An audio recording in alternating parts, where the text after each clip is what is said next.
Vijay Ganapathi pictures Pandian Parasuraman தயாரிப்பில் சத்யசிவா அவர்களின் இயக்கத்தில் நடிகர் சசிகுமார், நடிகை லிஜோ மோல் ஆகியோர் நடித்திருக்கிற ஃப்ரீடம் திரைப்படம் ஜூலை 10ஆம் தேதி திரைக்கு வருகிறது. சிறப்பு காட்சியாக இன்று அந்த திரைப்படத்தை காணுகிற வாய்ப்பு கிடைத்தது. இந்த வாய்ப்பை ஏற்படுத்தி தந்த இயக்குனர் சத்யசிவா, இணை இயக்குனர் விஜய் பிரசாத், தம்பி குணா உள்ளிட்ட தோழர்களுக்கு முதலில் என்னுடைய நன்றியை தெரிவித்துக் கொள்கிறேன். இயக்குனர் நடிகர் சசிகுமார் அவர்களுக்கும் என்னுடைய நன்றி. 1995 ஆகஸ்ட் 14 அன்று வேலூர் கோட்டை வளாகத்திலிருந்து 43 ஈழத்தமிழர்கள் தப்பியதை, உண்மை சம்பவத்தை கருப்பொருளாக கொண்டு ஃப்ரீடம் திரைப்படம் உருவாக்கப்பட்டிருக்கிறது. தொடக்கத்திலிருந்து கடைசி வரையில் இந்த திரைப்படம் மிகவும் விறுவிறுப்பாக செல்கிறது. 1990 95 வரையில் 5 ஆண்டு காலம் விசாரணை கைதிகளாகவே வேலூர் கோட்டைக்குள்ளே திப்பு மகாலில் அடைக்கப்பட்டிருந்த ஈழத்தமிழர்கள் அங்கிருந்து எவ்வாறு தப்பிச் சென்றனர் என்பதை விவரிக்கிற ஒரு திரைப்படம். ஈழத்தமிழர்கள் எந்த அளவுக்கு அரச பயங்கரவாதத்தால் சொந்த மண்ணிலும் அடைக்கலம் தேடி வந்த இந்திய மண்ணிலும் கொடும் துயரங்களை சந்தித்தார்கள் என்பதை எண்ணி பார்க்கவே நெஞ்சு பதறுகிறது. மேனால் பிரதமர் தமிழ்நாட்டில் படுகொலை செய்யப்படுகிறார். அதனையொட்டி மண்டப முகாமிலே வைக்கப்பட்டிருந்த அகதிகளில் சிலர் கைது செய்யப்படுகிறார்கள் சந்தேகத்தின் பெயரில். அந்த சம்பவம் நடந்த நாளிலிருந்து 6 மாதத்திற்கு முன்னால் யாரெல்லாம் ஈழத்திலிருந்து இங்கே வந்தார்கள் என்று பட்டியலெடுத்து அதிலே சந்தேகத்திற்கிடமானவர்களை விசாரணைக்காக அழைத்து வருகிறார்கள். அவர்களுக்கென்று தனி இடமாக அந்த வேலூர் கோட்டையை தேர்வு செய்து அங்கே அடைத்து வைக்கிறார்கள். அவர்கள் மீது சந்தேகம் மட்டும்தான் விசாரணை கைதிகள். ஆனால் சிபிஐ விசாரணை தனியே நடக்கிறது. மேனால் பிரதமருடைய படுகொலை குறித்து அதிலே உண்மையான குற்றவாளிகள் இன்னன்னார் என்றெல்லாம் வழக்கு பதிவாகிறது. அப்படி இருந்தும் இவர்களை விடுவிக்கவில்லை. அரசின் புலன் விசாரணை என்பது எத்தகைய தன்மை படைத்ததாக இருக்கிறது என்பதை இந்த திரைப்படம் நமக்கு உணர்த்துகிறது. அவர்களில் ஒருவர் கூட குற்றவாளி இல்லை. சிபிஐ விசாரணையில் அது புலப்படுத்தப்படவில்லை. சந்தேகத்தின் பெயரில் அழைத்து வரப்பட்டவர்களை 5 ஆண்டு காலம் உள்ளேயே அடைத்து வைத்து பல்வேறு வதைகளுக்கு உள்ளாக்குகிறார்கள். அதை மிக தத்துரூபமாக காட்சிப்படுத்தியிருக்கிறார்கள். வசனங்கள் ஒவ்வொன்றும் நறுக்கு தரித்தார் போல் இருக்கின்றன. குறிப்பாக கதாநாயகன் சசிகுமார், கதாநாயகி லிஜோ மோல் மற்றும் அந்த பாத்திரங்களோடு நெருக்கமாக இருப்பவர்கள் ஈழத்தமிழை மிக அழகாக உச்சரிக்கிறார்கள்.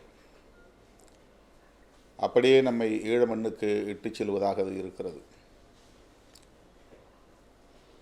1990களுக்கு நம்மை அழைத்து செல்கிறது.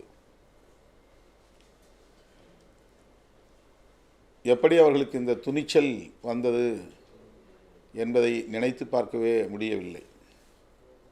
வேலூர் கோட்டை எவ்வளவு பாதுகாப்பானது என்று நமக்கு தெரியும்.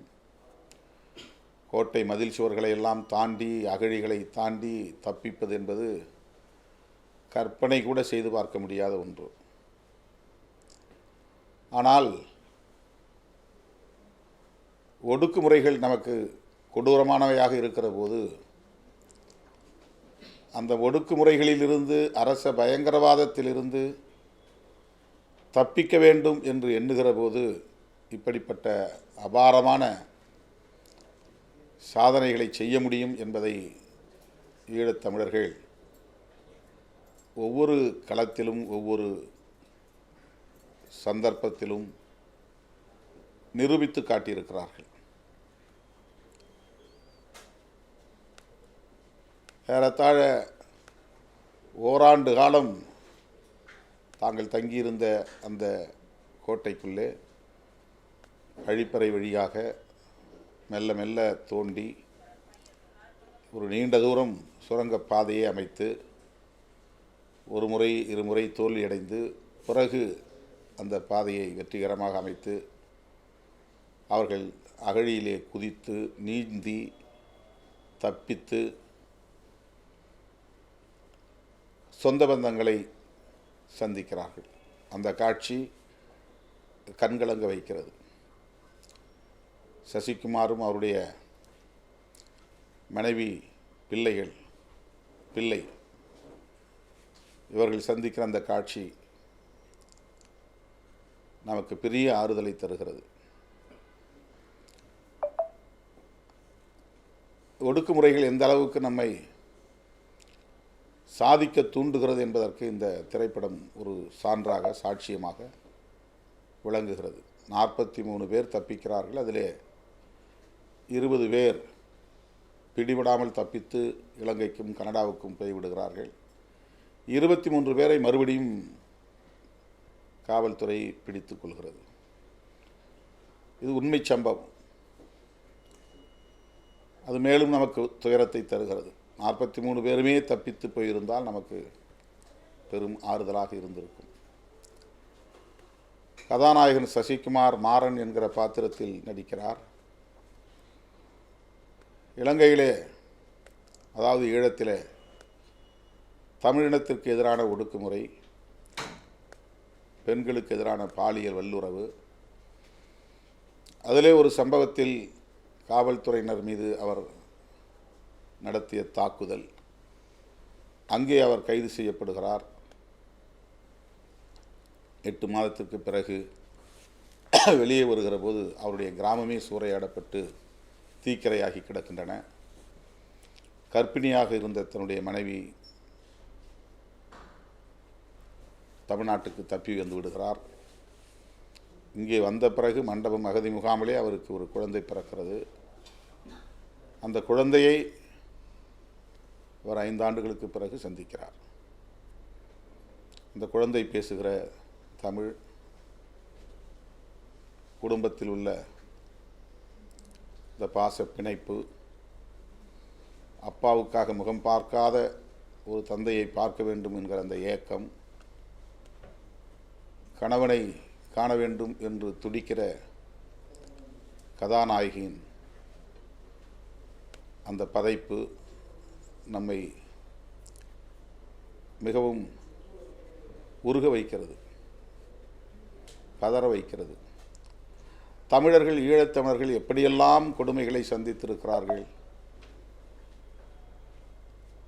இன்னல்களை, துயரங்களை சந்தித்திருக்கிறார்கள். அவற்றையெல்லாம் எப்படி எதிர்கொண்டு சாதனைகளாக ஆக்கியிருக்கிறார்கள் என்று நம்மை ஆழமாக சிந்திக்க வைக்கிறது. ஒரு அரசியல் தலைவரை, ஒரு தேசத்தின் மேனாள் பிரதமரை கொலை செய்த காரணத்தினால், படுகொலை நடந்த ஒரு சூழலில் என்னென்ன எதிர்வினைகள் நடக்கின்றன, எதிர் விளைவுகள் ஏற்படுகின்றன என்பதிலே இது ஒன்று. ஒரு உண்மை சம்பவத்தை, ஒரு வரி செய்தியை மையமாக வைத்து 2.25 மணி நேரம் திரைப்படமாக இது தயாரிக்கப்பட்டிருக்கிறது. மிக ஈர்க்கக்கூடிய வகையில், அனைவரையும் ஈர்க்கக்கூடிய வகையில், கவனத்தை ஈர்க்கக்கூடிய வகையில், நெஞ்சை உழுக்கக்கூடிய வகையில் ஒவ்வொரு காட்சியும் படமாக்கப்பட்டிருக்கிறது. காவல்துறையினர் எப்படி ஒரே குழுவுக்குள்ளே அல்லது ஒரே சமூகத்திற்குள்ளே பகையை உண்டு பண்ணுகிறார்கள், அவர்களுக்குள்ளே மோதலை ஏற்படுத்துகிறார்கள், அதனால் அவர்களுக்கு இடையிலே நடக்கிற பெரும் தாக்குதல்கள், கொலை முயற்சி, இவையெல்லாம் இந்த திரைப்படத்தில் அதிகார வர்க்கத்தின் கோர முகத்தை நமக்கு தோலுரித்து காட்டுகிறது.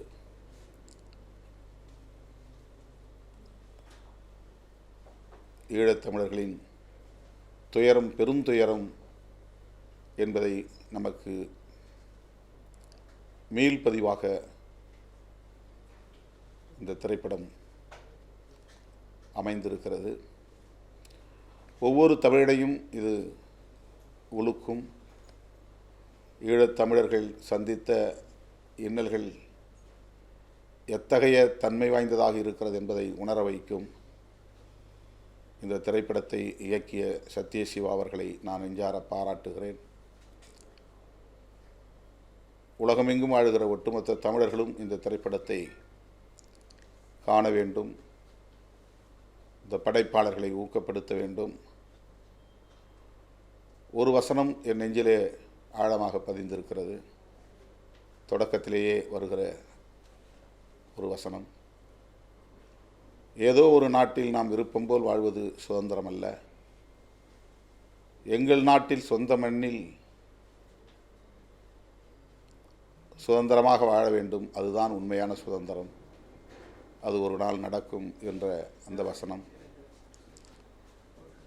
புலம்பெயர்ந்த நாடுகளில் வாழுகிற தமிழர்கள், அது இந்தியாவாக இருந்தாலும் சரி, ஐரோப்பாவாக இருந்தாலும் சரி, அமெரிக்கா, கனடா போன்ற நாடுகளாக இருந்தாலும் சரி,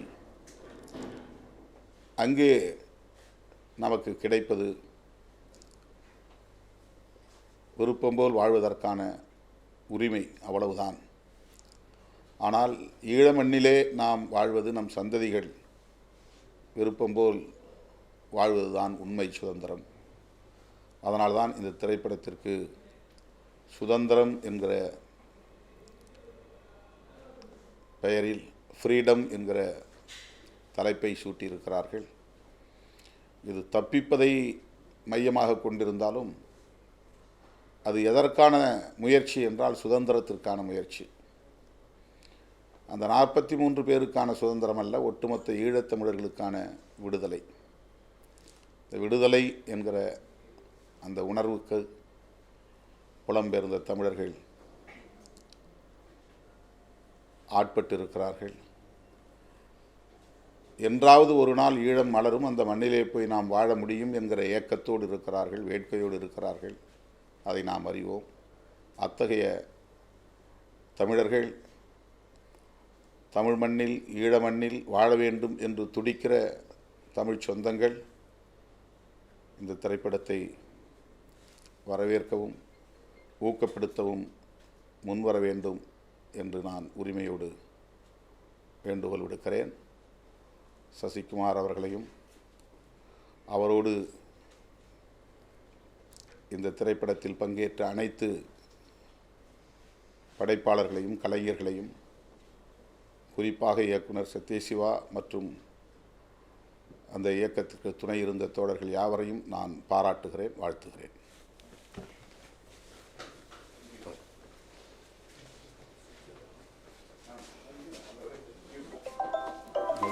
அவ்வளோதான்.